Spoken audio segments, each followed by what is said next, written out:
നമസ്കാരമുണ്ട്. പണ്ടൊരു ചൊല്ലുണ്ട്, ഒന്നും പറ്റിയില്ലെങ്കിൽ പിന്നെ കാളൻ നെല്ലായി എന്ന് പറഞ്ഞ പോലെ ഇപ്പോൾ ഒരു കാര്യവും ഇടതുപക്ഷത്തിൻ്റെ അങ്ങോട്ട് ഏക്കണില്ല. പാണ്ഡൻ നായുടെ വല്യന് ശൗര്യം പണ്ടേ പോലെ ഭരിക്കണില്ല എന്ന് കുഞ്ചൻ നമ്പ്യാർ പാടിയ പോലെ എന്തൊക്കെ പറഞ്ഞിട്ടും പയറ്റിയിട്ട് സഭയിൽ ഒരു രക്ഷയില്ല. അത് പറഞ്ഞ പോലെ നിയമസഭയിലെ കാര്യം തന്നെയാണേ. അപ്പോൾ അവിടെ വി ഡി സതീശൻ എന്ന മുഖ്യമന്ത്രി ഇങ്ങനെ പോയിന്റ് ഓരോ പോയിന്റും നോട്ട് ചെയ്ത് കഴിഞ്ഞ കാലത്ത് പിണറായി വിജയൻ്റെ കാലത്ത് പണ്ട് നടന്ന കാര്യങ്ങളും പാടെ തൂറിയ കാര്യങ്ങളൊക്കെ പുള്ളി എടുത്തുകൊണ്ട് വന്നിട്ട് പിണറായി വിജയൻ ഓരോന്ന് പറയുമ്പോൾ കല്ല് മൊട്ടൻ തലയടിച്ച തലയിലേക്ക് കല്ല് വലിച്ചെറിയണ പോലെയാണ് വി ഡി സതീശൻ്റെ വാക്കുകൾ പിണറായി വിജയൻ്റെ മുഖത്ത് വന്ന് കൊള്ളുന്നത്. അപ്പോൾ പിന്നെ അവിടെ ഒരു രക്ഷയില്ല. അങ്ങനെ പല കാര്യത്തിലും വി ഡി സതീശൻ ഇങ്ങനെ തർക്കുത്തരം പറയണ പോലെ മറുപടി പറഞ്ഞു തുടങ്ങിയപ്പോൾ എന്താ എന്നാൽ ഇനി മിണ്ടാതിരിക്കുക എന്ന് വെച്ച് കഴിഞ്ഞപ്പോൾ ഈ കെ എൻ ബാലഗോപാലിനെ പോലുള്ള കൂട്ടരുള്ള കൂട്ടസഹാക്കന്മാരെ എഴുന്നേറ്റ് ഇന്ന് സഭയിൽ വെച്ച് തന്നെ പാഞ്ചാലി വസ്ത്രാക്ഷേപം നടത്തിയ പോലെ ആക്ഷേപിക്കുകയാണല്ലോ. തുണി മുണ്ട് വലിച്ച് ഊരണ പോലെ പറയണം, എന്താ വായിൽ പഴം തള്ളിയ പോലെ മിണ്ടാതിരിക്കണം, എന്തെങ്കിലും എഴുന്നേറ്റ് നിന്ന് നിങ്ങൾക്ക് പറഞ്ഞൂടെ എന്ന് ചോദിക്കുമ്പോൾ അവിടെയും മിണ്ടാണ്ടിരിക്കാൻ പറ്റണില്ല. പിണറായി വിജയൻ ആകെ വട്ടത്തിലായി. അപ്പം ഇതൊക്കെ ബാലഗോപാലിനെ കൊണ്ട് ചെയ്യിക്കണത് ആരാ? ഈ പിണറായി വിജയൻ പ്രതിപക്ഷ നേതൃസ്ഥാനത്തിന് വേണ്ട. അതായത് ഈ പാർട്ടിയെ മുച്ചൂടും മുടിപ്പിച്ച് 99 സീറ്റ് ഉണ്ടായിരുന്ന, അതായത് രണ്ടാം പിണറായി വിജയൻ സർക്കാർ ഭരിക്കുമ്പോഴേ 99 സീറ്റ് ഉണ്ടായിരുന്നില്ല ഇടതുപക്ഷത്തിന്, അതിൽ നിന്ന് കേവലം 35 സീറ്റിലേക്ക് മാറ്റി. അതായത് ഈ 102 ഘടാഘടിയന്മാരായിട്ടുള്ള UDFന്റെ MLA മന്ത്രിമാരെയൊക്കെ നേരിടുന്നതിന് വേണ്ടി 35 പേര് അവിടെ ഇവിടെയൊക്കെ ഇങ്ങനെ പോയിരുന്നിട്ട് ഒരു കാര്യം ചെയ്യാനില്ല. ആ ഒരു സങ്കടം വേറെ.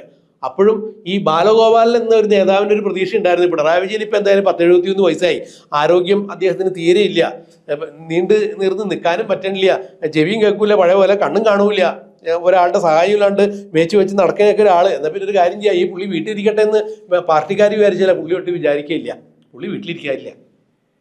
ആ വീട്ടിലിരിക്കാതിരിക്കാനും വലിയ കാര്യങ്ങളുണ്ട്. കാരണം വീണാ വിജയൻ്റെ മോളിൽ ആ പേരിലുള്ള കേസിൽ ഇങ്ങനെ ED അന്വേഷണം നടന്നുകൊണ്ടിരിക്കുകയാണല്ലോ. ഏത് നിമിഷവും വീണയെ തേടി ED വീണ്ടും വരും, അറസ്റ്റ് ചെയ്യും, ജയിലിലേക്ക് പോകും. അത് നമ്മുടെ കരിമണൽ ഖനന കമ്പനിയായ CMRL കറക്റ്റായിട്ടുള്ളൊരു ഇടപാടുണ്ടായിരുന്നല്ലോ. ആ ഇടപാട് അഴിമതി നടത്തി കള്ളപ്പണം വെളുപ്പിക്കാൻ വേണ്ടി ശ്രമിച്ചു. ഒരു സേവനവും ചെയ്യാണ്ട് കർത്തയെന്ന് കാശ് മേടിച്ചു എന്ന് കർത്തയും പറഞ്ഞു. പിണറായി വിജയൻ്റെ മകൾ വീണയും പറഞ്ഞു, എനിക്കൊന്നും അറിയാൻ പാടില്ല, അച്ഛനെ അറിയാൻ പാടുള്ളൂ, ഞാൻ സേവനമൊന്നും കൊടുത്തിട്ടില്ല, അവർ കാശ് തന്ന് ഞാൻ മേടിച്ചു എന്ന് പറഞ്ഞപ്പോൾ ആ ഒരു കേസൊക്കെ ഇരിക്കുമ്പോൾ പിണറായി വിജയന് പ്രതിപക്ഷ നേതൃസ്ഥാനമെങ്കിലും ഇല്ലാണ്ട് പറ്റില്ല. എന്തായാലും ഭരണം പോയി. 3.0 ആവർത്തിച്ച് ഭരണത്തിലൊക്കെ വരും എന്ന് നിരീക്ഷിച്ചിരുന്നതാണ്. പക്ഷേ ശിവ അതൊന്നും കിട്ടിയില്ല, ഭരണം പോയി. ഇനിയിപ്പോൾ അധികാരമില്ലാണ്ട് എങ്ങനെ ജീവിക്കും? 1042 കാറിൻ്റെ അകമ്പടിയോടുകൂടി ആളും ആരവും വെഞ്ചാമരവും വെൺകൊറ്റക്കൊടയൊക്കെ ചൂടി നടന്നിരുന്ന ചക്രവർത്തിയെ പോലെയാണല്ലോ നടന്നിരുന്നത്. അപ്പോൾ അതില്ലാണ്ട് പറ്റില്ല. എന്നാൽ പിന്നെ പ്രതിപക്ഷ നേതൃസ്ഥാനമെങ്കിലും വേണം. പ്രോട്ടോകോൾ അനുസരിച്ചിട്ട് ക്യാബിനറ്റ് പദവി ഉണ്ടല്ലോ. അപ്പോൾ ആ പദവിയിൽ കാറ് കിട്ടും, ഔദ്യോഗിക വസതി കിട്ടും, പേരിന് കുറച്ച് പോലീസുകാരെ കിട്ടും. അപ്പോൾ അങ്ങനെ അവരുടെ ഇടയിൽ എന്നാൽ ഒന്നുമില്ലെങ്കിലും വേണ്ടില്ല, കൊഞ്ഞിപ്പ് ഒന്നുമില്ലാത്തതിലും ഭേദമല്ലേ കൊഞ്ഞിപ്പെന്നുള്ള മട്ടിൽ. എന്നാൽ പിന്നെ അത് ആയിക്കോട്ടെ എന്ന് പ്രതിപക്ഷ നേതൃസ്ഥാനം വേണം എന്ന് കുറച്ച് ഷട്ടിച്ച് കഴിഞ്ഞപ്പോൾ CPM പറഞ്ഞതൊന്നും പറ്റില്ല. പോളിറ്റ് ബ്യൂറോയിലും തർക്കമായി, ഈ പുള്ളിക്ക് കൊടുക്കാൻ പറ്റില്ല. അവസാനം വോട്ടിനിട്ട് കഴിഞ്ഞപ്പോൾ പിണറായി വിജയൻ്റെ കൂടി വോട്ട് രേഖപ്പെടുത്തി. ആർക്ക്? പ്രതിപക്ഷ നേതാവ് പിണറായി വിജയൻ തന്നെ വോട്ട് ചെയ്യണം. അങ്ങനെ പിണറായി വിജയൻ്റെ കൂടി വോട്ട് മേടിച്ചാണ് പിണറായി വിജയൻ ഇപ്പോൾ അവിടെ ഈ പ്രതിപക്ഷ നേതൃസ്ഥാനത്തിരിക്കുന്നത്. ഇത് ബാലഗോപാലിന് അത്രയും സൂചിച്ചിട്ടില്ല. അപ്പം അന്ന് മുതൽ, അതായത് ഈ 26-ലെ നിയമസഭാ തെരഞ്ഞെടുപ്പ് കഴിഞ്ഞതോടുകൂടി 35 സീറ്റ് ഇടതുപക്ഷത്തിന് കിട്ടിയതോടുകൂടി പ്രതിപക്ഷ നേതൃസ്ഥാനം തനിക്കായിരിക്കും എന്ന് ബാലഗോപാൽ അങ്ങനെ വിചാരിച്ചു. ബാലഗോപാലിനെ മുൻനിർത്തി പിണറായി വിജയനെ പടിയിറക്കാൻ വേണ്ടി MA ബേബി ഉൾപ്പെടെയുള്ള ചില ആളുകളും പുറകെ നിന്ന് കളിക്കണ്ടായിരുന്നേ.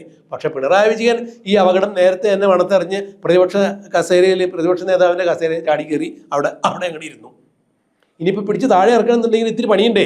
ആ പണിയുടെ ഫലമായിട്ടാണ് ഇപ്പോൾ ഓരോ കാര്യങ്ങളൊക്കെ ഇനി ചെയ്തു കൂട്ടണേ. ഇപ്പം കഴിഞ്ഞ ദിവസം സ്പീക്കർ തിരുവഞ്ചൂർ രാധാകൃഷ്ണൻ്റെ അടുത്ത് ഈ KN ബാലഗോപാൽ ഒരു എഴുത്തുകൊണ്ടേ കൊടുത്തു.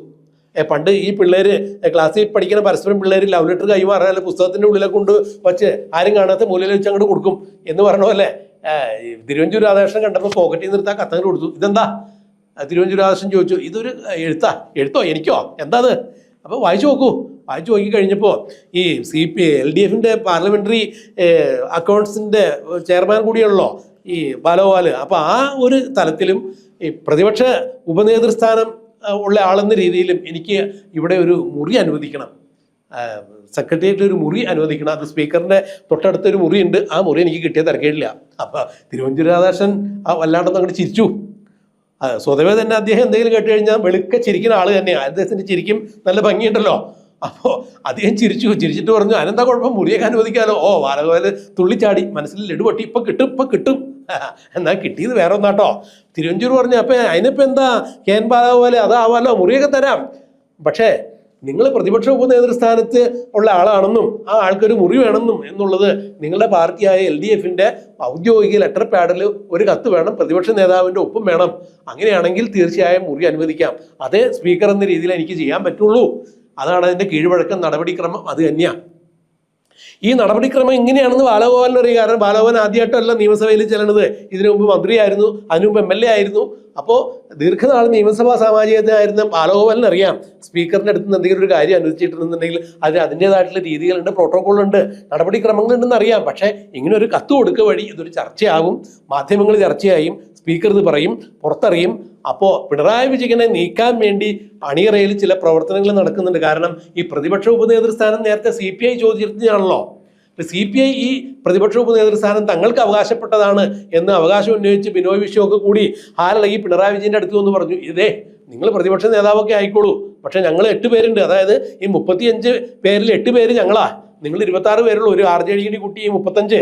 അപ്പോൾ ഒരു കാര്യം ചെയ്യും, പ്രതിപക്ഷ ഉപനേതൃസ്ഥാനം ഞങ്ങൾക്കുള്ളതാണ്, നിങ്ങളേതായാലും പ്രതിപക്ഷ നേതാവിൻ്റെ കസേരയിൽ നിന്ന് താഴെ ഇറങ്ങൂല്ലല്ലോ, അല്ലയോ, അപ്പോൾ നിങ്ങൾ അവിടെ തന്നെ ഇരുന്നോളൂ, അള്ളി പിടിച്ചിരുന്നോ, പക്ഷെ ഞങ്ങൾക്കും ഒരു കസേര വേണം, ആ പ്രതിപക്ഷ ഉപനേതൃസ്ഥാനം ഞങ്ങൾക്ക് വേണമെന്ന് പറഞ്ഞപ്പോൾ പിണറായി വിജയൻ പറഞ്ഞു, കടക്ക് പുറത്ത് കടക്ക്, ഇവിടെ അങ്ങനെ ഒരു സ്ഥാനമില്ല, പ്രതിപക്ഷ ഉപനേതൃസ്ഥാനം എന്നൊരു സ്ഥാനം തന്നെ ഇല്ല. അപ്പം അതുകൊണ്ട് ആ സ്ഥാനത്തിന് വേണ്ടി ഇനി ഒരു ചർച്ചയില്ല, അപ്പം അത് അടഞ്ഞ അധ്യായമാണ്, കടക്ക് പുറത്തെന്ന് പറഞ്ഞ് അവരെ ആട്ടി ഓടിച്ചു. എന്നാൽ ഉമ്മൻചാണ്ടി മുഖ്യമന്ത്രിയായിരുന്ന സമയത്ത് പ്രതിപക്ഷ നേതാവ് VS അച്യുതാനന്ദനായിരുന്ന സമയത്ത് പ്രതിപക്ഷ ഉപനേതൃസ്ഥാനം കോടിയേരി ബാലകൃഷ്ണന് കൽപ്പിച്ചു കൊടുത്ത ആളാണ് ഈ പിണറായി വിജയൻ എന്നുള്ളത് ബിനോയ് വിശ്വത്തിന് അറിയാലോ. അപ്പോൾ അച്യുതാനന്ദനെ ആളാക്കി നിർത്തി കളിക്കാൻ പിണറായി വിജയന് താല്പര്യമില്ലാത്തതിൻ്റെ പേരിൽ അച്യുതാനന്ദൻ അങ്ങനെ ആളാവണ്ട, എന്നാൽ പ്രതിപക്ഷ നേതൃസ്ഥാനം അച്യുതാനന്ദന്, ഉപനേതൃസ്ഥാനം കോടിയേരി ബാലകൃഷ്ണൻ എന്ന രീതിയിൽ അങ്ങനെ ഒരു ചിട്ടവട്ടങ്ങൾ ഉണ്ടാക്കിക്കൊണ്ടുവന്നത് പിണറായി വിജയൻ തന്നെയാണ്. അപ്പൊ പിണറായി വിജയൻ കാര്യങ്ങൾ നടത്തുമ്പോൾ അത് ആഹാ, വേറെ ആരെങ്കിലും നടത്തുമ്പോൾ ഓഹോ എന്നുള്ള മട്ടിലായി. അപ്പൊ എന്തായാലും ബിനോയ് വിശ്വത്തിന് അത് കൊടുക്കില്ല എന്ന് പറഞ്ഞ് ആട്ടി ഓടിച്ചു. ഇതൊക്കെ ബാലഗോപാലിന് അറിയാലോ. അപ്പൊ ഇങ്ങനെ പ്രതിപക്ഷ നേതൃസ്ഥാനത്തിന് വേണ്ടി ഒരു കടിപിടിയൊക്കെ കൂടി പിണറായി വിജയനെ മെല്ലെ സൈഡാക്കുക എന്ന് തന്നെയാണ് ഇപ്പോൾ ബാലഗോപാൽ വിചാരിച്ചത്. അപ്പോൾ എന്തായാലും തിരുവഞ്ചൂരിന് വെറുതെ ഒരു കത്തം കൊടുത്തേക്ക് ഒരു പെടി വെറുതെ അങ്ങോട്ട് പൊട്ടിച്ചേക്കാം, ഇത് പൊട്ടൂലാലും ചീറ്റി പോകുമെന്നറിയാം.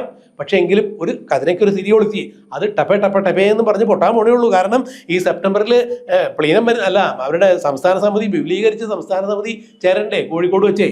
കാരണം ഈ പാർട്ടി തോൽപ്പിച്ചതിൻ്റെ ഉത്തരവാദിത്തം MP ഗോവിന്ദനും പിണറായി വിജയനൊക്കെയാണെന്ന് കേന്ദ്ര കമ്മിറ്റി വരെ പേരെടുത്ത് പറഞ്ഞിട്ടുണ്ടായി. അപ്പം അതിൻ്റെ കൂടുതൽ ആലോചനയും തീരുമാനമൊക്കെ ഈ സെപ്റ്റംബറിൽ നടക്കാൻ പോണ വിപുലീകരിച്ച സംസ്ഥാന സമിതിയിലും ഉണ്ടാവും. അത് കോഴിക്കോട് തന്നെ വെച്ചാൽ. അപ്പം അന്ന് തീരുമാനം ഉണ്ടാവും സംസ്ഥാന സെക്രട്ടറി സ്ഥാനത്ത് നിന്ന് MP ഗോവിന്ദനും തെറിക്കും, ഈ പ്രതിപക്ഷ നേതൃസ്ഥാനത്ത് നിന്ന് പിണറായി വിജയനും പോകേണ്ടതായിട്ട് വരും. അതിന് മുമ്പായിക്കൊണ്ട് ഇപ്പോൾ പിണറായി വിജയന്റെ പേരിലുള്ള കേസിൽ നടപടിക്രമം ഉണ്ടാവുകയാണെങ്കിൽ, അന്വേഷണ ഏജൻസികളുടെ ഭാഗത്ത് നിന്ന് അറസ്റ്റോ അങ്ങനെയുള്ള എന്തെങ്കിലും നടപടി ഉണ്ടാണെങ്കിൽ പ്രതിപക്ഷ നേതൃസ്ഥാനം അതിന് മുമ്പേ രാജിവെച്ച് പോകേണ്ടി വരും. ഇതൊക്കെ മുന്നിൽ കണ്ടുകൊണ്ട് ബാലഗോപാൽ ഒരു കളി കളിച്ചതാണ്. ബാലഗോപാൽ മാത്രമല്ല കേട്ടോ, ഒരു കയറ് കിട്ടിയിട്ടുണ്ട് തുമ്പത്തൊരു പശു എന്ന് പറയുന്ന പോലെ ഒരു ബാലഗോപാൽ ഒരു കത്ത് കൊടുത്തിട്ടുണ്ട് എന്ന് പറയുമ്പോൾ ആ കത്തിൻ്റെ തുമ്പത്ത് പിടിച്ച് ചെല്ലുമ്പോൾ അവിടെ MA ബേബീനെ കാണാം, PK ശ്രീമതിനെ കാണാം, തോമസ് ഐസക്കിനെ കാണാം, ജയരാജന്മാർ 3 പേരും ആ കയറും പിടിച്ച് നിൽക്കുന്നുണ്ട്. അങ്ങനെ പിണറായി വിജയനെതിരെ ഒരു കോക്കസ് ഇങ്ങനെ രൂപം കൊണ്ടിട്ടുണ്ട്. ആ കോക്കസിന്റെ ഫലമായി തന്നെ ഇപ്പം ഈ കത്ത് വന്നിട്ടുള്ളത്. ബാലഗോപാലിനെ മുന്നിലിട്ടുകൊണ്ട് പിണറായി വിജയനെ പുറകിൽ നിന്ന് വെടിവെച്ച് വീഴ്ത്താൻ വേണ്ടി അല്ലെങ്കിൽ വെട്ടി വീഴ്ത്താൻ വേണ്ടി MA ബേബി ഉണ്ടാക്കിയ ഒരു കത്ത് തന്നെയാണ് ഈ ബാലഗോപാൽ ഇപ്പോൾ സ്പീക്കർക്ക് കൊടുത്തേക്കണം എന്നുള്ളതാണ് മനസ്സിലായത്. എന്തായാലും അധിക കാലമൊന്നും ഇപ്പം പ്രതിപക്ഷ നേതാവിൻ്റെ കസേരയിൽ ഇരുന്ന് പിണറായി വിജയന് വാഴാൻ പറ്റില്ല എന്നുള്ള കാര്യം ഉറപ്പായിരിക്കണം. ഇനി എപ്പോഴാണ് ഏത് നേരത്തെ തീർക്കുക എന്നുള്ളത് നമുക്ക് കണ്ടറിയാം. അപ്പം അതുവരെ ബാലഗോപാലിൻ്റെ കത്തിൽ സ്പീക്കർ കൊടുത്ത ഒരു മറുപടിയുണ്ട്. ഈ കത്തിന് ഒരു തീരുമാനം എടുക്കണമെന്നുണ്ടെങ്കിൽ പ്രതിപക്ഷ നേതാവിൻ്റെ ഒരു ഒപ്പോടുകൂടി നിങ്ങളുടെ ലെറ്ററിൽ കത്ത് കൊണ്ടുവരും, അപ്പോൾ തീരുമാനമാക്കാം. എന്തായാലും അത് തീരുമാനമാവോ ഇല്ലയെന്നുള്ളത് നമുക്ക് കണ്ടറിയാം. അതുവരെ കാത്തിരിക്കാം. അപ്പം അങ്ങനെ ആയിക്കോട്ടെ.